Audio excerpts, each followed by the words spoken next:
ವೀಕ್ಷಕ ಬಂಧುಗಳಿಗೆ ನಮಸ್ಕಾರ. ನಾನು ನಿಮ್ಮ ಹರಿಹರಪುರ ಮಂಜುನಾಥ್. ಇದು ನಿಮ್ಮೆಲ್ಲರ ನೆಚ್ಚಿನ ಗ್ಲೋಬಲ್ ಕನ್ನಡ ಮೀಡಿಯಾ. ನೋಡಿ, ಇತ್ತೀಚೆಗೆ ನಾವು ಕನ್ನಡದ ಹಿರಿಯ ನಟಿ ಆದವಾನಿ ಲಕ್ಷ್ಮೀದೇವಿಯವರನ್ನು ಕುರಿತಂತೆ 2 ಸಂಚಿಕೆಗಳನ್ನು ನಿಮ್ಮ ಮುಂದೆ ಇಟ್ಟಿದ್ವು. ಒಂದು ಸಂಚಿಕೆಯಲ್ಲಿ ಅವರ ಚಿತ್ರಜೀವನದ ಬಗ್ಗೆ ಹೇಳಿದರೆ, ಎರಡನೆಯ ಸಂಚಿಕೆಯಲ್ಲಿ ಅವರ ವೈಯಕ್ತಿಕ ಬದುಕಿನ ಬಗ್ಗೆ ಹೇಳುವಾಗ ಅವರ ಪತಿ ಈಲಪಾಟ ರಘುರಾಮಯ್ಯನವರ ಬಗ್ಗೆ ಸಾಕಷ್ಟು ವಿವರಗಳನ್ನು ಕೊಟ್ಟಿದ್ವು. ತೆಲುಗು ಚಿತ್ರರಂಗವನ್ನು ಅಭಿವೃದ್ಧಿಯ ಹಾದಿಯಲ್ಲಿ ನಡೆಸಿದ ಒಬ್ಬ ಹಿರಿಯರು ಈಲಪಾಟ ರಘುರಾಮಯ್ಯನವರು. ಅವರ ರೀತಿಯಲ್ಲಿಯೇ ಅವರ ಒಂದು ಕಾಲಘಟ್ಟದಲ್ಲಿಯೇ ಇದ್ದಂಥ ಮತ್ತೊಬ್ಬ ಹಿರಿಯ ಕಲಾವಿದರು ವಿ ನಾಗಯ್ಯನವರು. ಚಿತ್ತೂರು ನಾಗಯ್ಯ ಎಂದೇ ಹೆಸರಾಗಿದ್ದ ಆ ಹಿರಿಯ ಕಲಾವಿದರ ಬಗ್ಗೆ ಇವತ್ತಿನ ಸಂಚಿಕೆಯನ್ನು ನಿಮ್ಮ ಮುಂದೆ ಇಡ್ತಾ ಇದ್ದೀನಿ. ಈಲಪಾಟ ರಘುರಾಮಯ್ಯನವರು ಹಾಗೂ ವಿ ನಾಗಯ್ಯನವರಿಗೆ ಸಾಕಷ್ಟು ಹೋಲಿಕೆಗಳಿದೆ. ಸರಿಸುಮಾರಾಗಿ ಇಬ್ಬರೂ ಒಂದೇ ಕಾಲಘಟ್ಟದಲ್ಲಿ ಇದ್ದವರು, ಒಂದೇ ಕಾಲಘಟ್ಟದಲ್ಲಿ ನಮ್ಮನ್ನು ಅಗಲಿ ಹೋದವರು. 1901ರಲ್ಲಿ ರಘುರಾಮಯ್ಯನವರು ಜನಿಸಿದ್ದು, ವಿ ನಾಗಯ್ಯನವರು ಜನಿಸಿದ್ದು 1904ರಲ್ಲಿ, ಅಂದರೆ ಅವರಿಗಿಂತ 3 ವರ್ಷ ಚಿಕ್ಕವರು. 1975ರಲ್ಲಿ ರಘುರಾಮಯ್ಯನವರು ನಮ್ಮನ್ನು ಅಗಲಿದರೆ ಅವರಿಗಿಂತ 2 ವರ್ಷ ಮುಂಚೆ, ಅಂದರೆ 1973ರಲ್ಲೇ ನಾಗಯ್ಯನವರು ವಿಧಿವಶರಾಗ್ತಾರೆ. ರಘುರಾಮಯ್ಯನವರು ತೆಲುಗು ಚಿತ್ರರಂಗಕ್ಕೆ ಅಡಿ ಇಟ್ಟಿದ್ದು 1933ರಲ್ಲಿ ಪೃಥ್ವಿಪುತ್ರ ಚಿತ್ರದಿಂದ. ಅದಾದ 3 ವರ್ಷಗಳ ನಂತರ, ಅಂದರೆ 1938ರಲ್ಲಿ ಗೃಹಲಕ್ಷ್ಮಿ ಚಿತ್ರದಿಂದ ವಿ ನಾಗಯ್ಯನವರು ತೆಲುಗು ಚಿತ್ರರಂಗಕ್ಕೆ ಅಡಿ ಇಡ್ತಾರೆ. 1975ರಲ್ಲಿ ಭಾರತ ಸರ್ಕಾರ ಈಲಪಾಟ ರಘುರಾಮಯ್ಯನವರಿಗೆ ಪದ್ಮಶ್ರೀ ಪ್ರಶಸ್ತಿಯನ್ನು ಕೊಡುತ್ತೆ. ಪದ್ಮಶ್ರೀ ಪ್ರಶಸ್ತಿಗಳು ಘೋಷಣೆ ಆಗೋದು ಸಾಮಾನ್ಯವಾಗಿ ಜನವರಿ ತಿಂಗಳಲ್ಲಿ ಗಣರಾಜ್ಯೋತ್ಸವದ ಸಂದರ್ಭದಲ್ಲಿ. ಆದರೆ ರಘುರಾಮಯ್ಯನವರು ಅದಾದ ಒಂದೇ ತಿಂಗಳಿಗೆ, ಅಂದರೆ 1975ರ ಫೆಬ್ರವರಿ 24ನೇ ತಾರೀಕು ನಮ್ಮನ್ನು ಅಗಲಿ ಹೋಗ್ತಾರೆ. ವಿ ನಾಗಯ್ಯನವರಿಗೆ 1965ರಲ್ಲಿ ಪದ್ಮಶ್ರೀ ಪ್ರಶಸ್ತಿ ಲಭ್ಯವಾಗುತ್ತೆ. ಅಲ್ಲಿ ಒಂದು ದಾಖಲೆ ಕೂಡ ಇದೆ. ದಕ್ಷಿಣ ಭಾರತದಲ್ಲಿ ಮೊಟ್ಟ ಮೊದಲ ಬಾರಿಗೆ ಪದ್ಮಶ್ರೀ ಪ್ರಶಸ್ತಿಯನ್ನು ಗಳಿಸಿದ ನಟರು ವಿ ನಾಗಯ್ಯನವರು. ಅವರಾದ ಮೇಲೆ ಬೇರೆ ಬೇರೆ ಭಾಷೆಗಳಲ್ಲಿ ಅನೇಕ ಕಲಾವಿದರಿಗೆ ಈ ಪ್ರಶಸ್ತಿ ಲಭ್ಯವಾಗಿದೆ. ಇದಕ್ಕಿಂತ ದೊಡ್ಡ ಪ್ರಶಸ್ತಿಗಳು ಬಂದಿವೆ. ಆದರೆ ಮೊಟ್ಟ ಮೊದಲ ಬಾರಿ ಆ ಸಾಧನೆಯನ್ನು ಮಾಡಿದ್ದು ನಾಗಯ್ಯನವರು. ಇನ್ನು ರಘುರಾಮಯ್ಯನವರು ಶ್ರೀಕೃಷ್ಣ ಹಾಗೂ ನಾರದನ ಪಾತ್ರಗಳಿಂದ ಪ್ರಸಿದ್ಧರಾಗಿದ್ದರೆ, ವಿ ನಾಗಯ್ಯನವರು ಬಹುತೇಕ ಎಲ್ಲ ರೀತಿಯ ಪಾತ್ರಗಳನ್ನು ಅಭಿನಯಿಸಿ ಜನಮನವನ್ನು ಗೆದ್ದವರು. ಅದರ ಬಗ್ಗೆ ವಿವರವಾಗಿ ಮುಂದೆ ಹೇಳ್ತೀನಿ.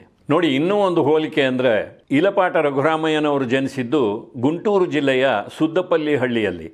ಅದೇ ರೀತಿಯಲ್ಲಿ ವಿ ನಾಗಯ್ಯನವರು ಸಹ ಅದೇ ಗುಂಟೂರು ಜಿಲ್ಲೆಯ ರೇಪಲ್ಲೆ ಎನ್ನುವಲ್ಲಿ ಜನಿಸ್ತಾರೆ. ಅವರ ಪೂರ್ತಿ ಹೆಸರು ಉಪ್ಪಲದಾಡಿಯಂ ನಾಗಯ್ಯ ಶರ್ಮ.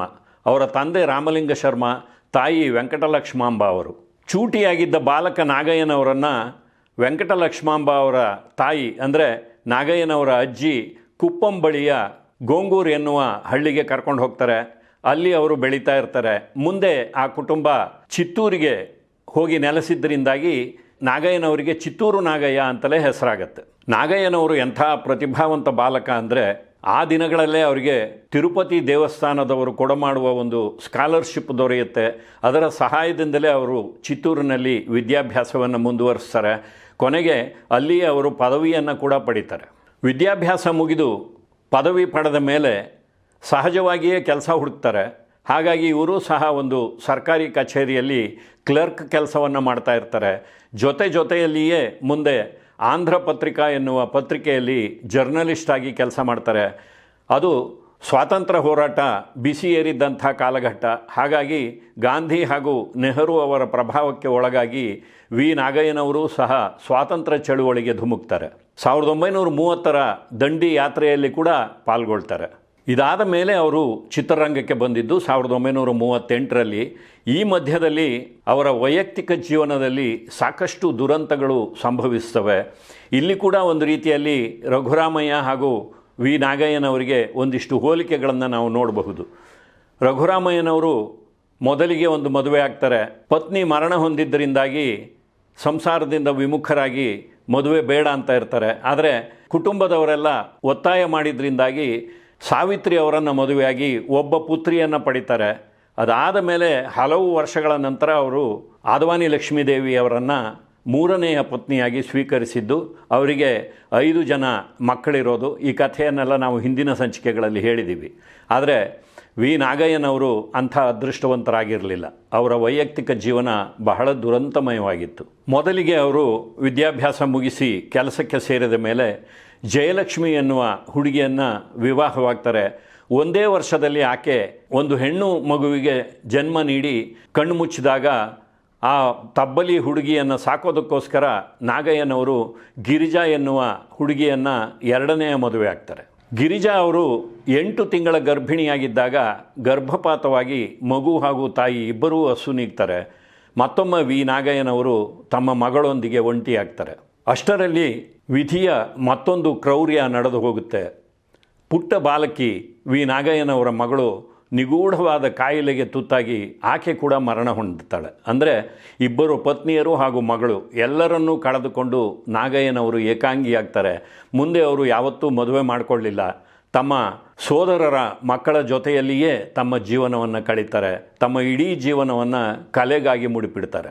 ಅವರ ಈ ವೈಯಕ್ತಿಕ ಜೀವನದ ದುರಂತವನ್ನು ನೋಡಿದಾಗ ನಮಗೆ ಕನ್ನಡದಲ್ಲಿ ಅವರೇ ಅಭಿನಯಿಸಿ ಹಾಡಿರುವಂಥ ಒಂದು ಹಾಡು, ಹೇಮರೆಡ್ಡಿ ಮಲ್ಲಮ್ಮ ಚಿತ್ರದ ಈ ಹಾಡು ನೆನಪಾಗುತ್ತೆ.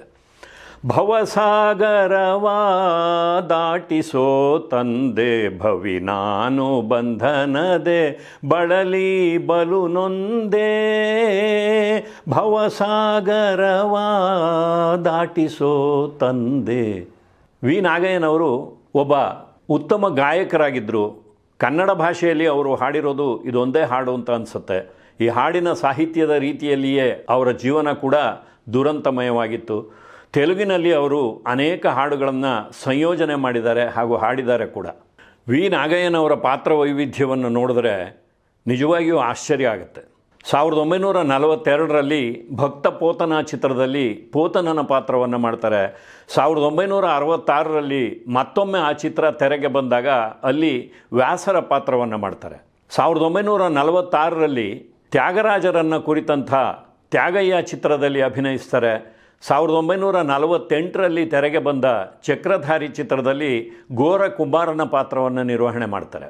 ಇನ್ನು ತೆನಾಲಿ ರಾಮಕೃಷ್ಣ ಚಿತ್ರದಲ್ಲಿ ತಿಮ್ಮರಸುವಿನ ಪಾತ್ರವನ್ನು ಮಾಡ್ತಾರೆ. ಎಷ್ಟೋ ಚಿತ್ರಗಳಲ್ಲಿ ಅವರು ರಾಜರ ಪಾತ್ರಗಳನ್ನು ಮಾಡಿದ್ದಾರೆ, ಮಹರ್ಷಿಗಳ ಪಾತ್ರಗಳನ್ನು ಮಾಡಿದ್ದಾರೆ. ನಾಗಯ್ಯನವರ ಪ್ರತಿಭೆ ಎಂಥದ್ದು ಅಂದರೆ ಅವರನ್ನು ಮಾತೃಭಾಷೆ ತೆಲುಗಲ್ಲದೆ ತಮಿಳು, ಮಲಯಾಳಂ, ಕನ್ನಡ ಹಾಗೂ ಹಿಂದಿ ಚಿತ್ರಗಳು ಕೂಡ ತಮ್ಮವರು ಅಂತ ಸ್ವೀಕಾರ ಮಾಡಿದೆ. ಆ ಭಾಷೆಗಳಲ್ಲಿ ಕೂಡ ಅವರು ಎಷ್ಟೋ ಚಿತ್ರಗಳಲ್ಲಿ ಅಭಿನಯಿಸಿದ್ದಾರೆ. ಕನ್ನಡದಲ್ಲಿ ಅವರು ಹೆಚ್ಚಾಗಿ ಅಭಿನಯಿಸಿರೋದು ವಿಕ್ರಮ್ ಪ್ರೊಡಕ್ಷನ್ಸ್ನವರು ತೆರೆಗೆ ತಂದಂಥ ಚಿತ್ರಗಳಲ್ಲಿ. ಅದರಲ್ಲಿ ಬಹಳ ಮುಖ್ಯವಾದದ್ದು ಡಾಕ್ಟರ್ ರಾಜ್ಕುಮಾರ್ ಅವರ ಜೊತೆಯಲ್ಲಿ ಅವರು ಶುಕ್ರಾಚಾರ್ಯರಾಗಿ ಕಾಣಿಸಿಕೊಂಡಿರುವಂಥ ಮಹಿಷಾಸುರಮರ್ದಿನಿ ಚಿತ್ರ. ಆ ಕಾಲದಲ್ಲೇ ಒಂದು ಪ್ಯಾನ್ ಇಂಡಿಯಾ ಸಿನಿಮಾ ಆಗಿ ಸುಮಾರು 6-8 ಭಾಷೆಗಳಿಗೆ ಡಬ್ ಆಗಿ ಬಂಗಾಳದಲ್ಲಿ 35 ವಾರಗಳ ಪ್ರದರ್ಶನವನ್ನು ಕಂಡ ಚಿತ್ರ ಮಹಿಷಾಸುರಮರ್ದಿನಿ. ಆ ಚಿತ್ರದಲ್ಲಿ ಮಹಿಷನಾಗಿ ಡಾಕ್ಟರ್ ರಾಜ್ಕುಮಾರ್ ಅವರು ಕಾಣಿಸ್ಕೊಂಡ್ರೆ ಆತನ ಗುರು ಶುಕ್ರಾಚಾರ್ಯರಾಗಿ ವಿ ನಾಗಯ್ಯನವರು ಕಾಣಿಸ್ಕೊಂಡಿದ್ದಾರೆ. ರಾಜ್ಕುಮಾರ್ ಅವರ ಜೊತೆಯಲ್ಲಿ ಅವರು ಮೊದಲು ಅಭಿನಯಿಸಿದ್ದು ಅದೇ ಚಿತ್ರದಲ್ಲಿ.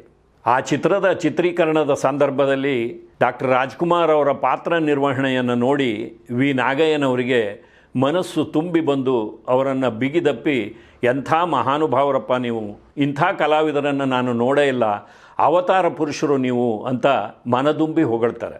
ಆ ಹೊಗಳಿಕೆ ಸುಮ್ಮನೆ ಮುಖಸ್ತುತಿ ಮಾಡಿದ್ದಲ್ಲ.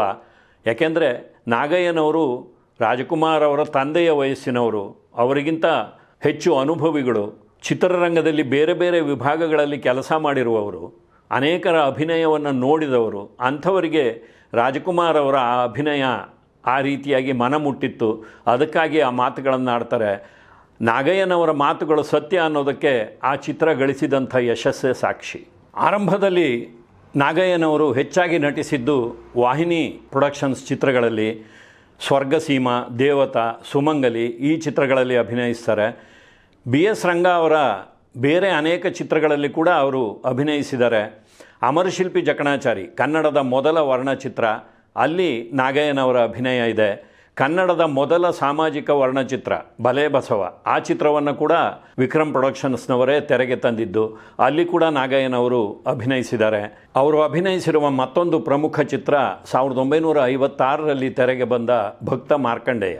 ನೋಡಿ, ಬಹುಭಾಷಾ ಕಲಾವಿದರಾಗಿದ್ದ ನಾಗಯ್ಯನವರಿಗೆ ತೆಲುಗಿನಲ್ಲಿ ಎನ್ ಟಿ ರಾಮರಾವ್, ಅಕ್ಕಿನೇನಿ ನಾಗೇಶ್ವರರಾವ್, ತಮಿಳಿನಲ್ಲಿ MGR ಹಾಗೂ ಶಿವಾಜಿ ಗಣೇಶನ್ ಅವರು, ಕನ್ನಡದಲ್ಲಿ ಕುಮಾರತ್ರಯರು, ಇವರೆಲ್ಲರಿಗೆ ಗುರುವಾಗಿ, ತಂದೆಯಾಗಿ, ಹಿರಿಯನಾಗಿ ಅಭಿನಯಿಸುವಂಥ ಒಂದು ಸುವರ್ಣ ಅವಕಾಶ ಸಿಗುತ್ತೆ. ಆ ಎಲ್ಲ ಅವಕಾಶಗಳನ್ನು ಅವರು ಬಹಳ ಸಮರ್ಥವಾಗಿ ಬಳಸ್ಕೋತಾರೆ. ಕನ್ನಡದಲ್ಲಿ ಹೇಗೆ ಸಂಪತ್ ಹಾಗೂ ಅಶ್ವಥ್ ಅವರನ್ನು ನಾವು ಹಿರಿಯ ಪಾತ್ರಗಳಲ್ಲಿ ನೋಡ್ತೀವೋ, ತೆಲುಗು ಚಿತ್ರರಂಗದಲ್ಲಿ ಅಂಥ ಪಾತ್ರಗಳಿಗೆ ಹೆಸರುವಾಸಿಯಾಗಿದ್ದವರು ವಿ ನಾಗಯ್ಯನವರು. ನೋಡಿ, ಕನ್ನಡದ ಕುಲಗೌರವ, ಗಾಳಿಗೋಪುರ, ಸತ್ಯಹರಿಶ್ಚಂದ್ರ ಈ ಚಿತ್ರಗಳು ತೆಲುಗಿನಲ್ಲಿ ಕುಲಗೌರವಂ, ಗಾಳಿ ಮೇಡಲು, ಸತ್ಯಹರಿಶ್ಚಂದ್ರ ಹೆಸರಿನಲ್ಲಿ ತೆರೆಗೆ ಬಂದಾಗ ಮೂಲ ಕನ್ನಡ ಚಿತ್ರಗಳಲ್ಲಿ ಅಶ್ವಥ್ ಅವರು ನಿರ್ವಹಿಸಿದ್ದಂಥ ಪಾತ್ರಗಳನ್ನು ತೆಲುಗಿನಲ್ಲಿ ವಿ ನಾಗಯ್ಯನವರು ನಿರ್ವಹಣೆ ಮಾಡ್ತಾರೆ. ತಮಿಳಿನ ಒಂದು ಯಶಸ್ವಿ ಚಿತ್ರ ತಿಲಾನ ಮೋಹನಾಂಬಾಳ್, ಆ ಚಿತ್ರದಲ್ಲಿ ಅವರು ನಾದಸ್ವರ ಗುರುವಾಗಿ ಕಾಣಿಸ್ಕೊಂಡಿದ್ದಾರೆ.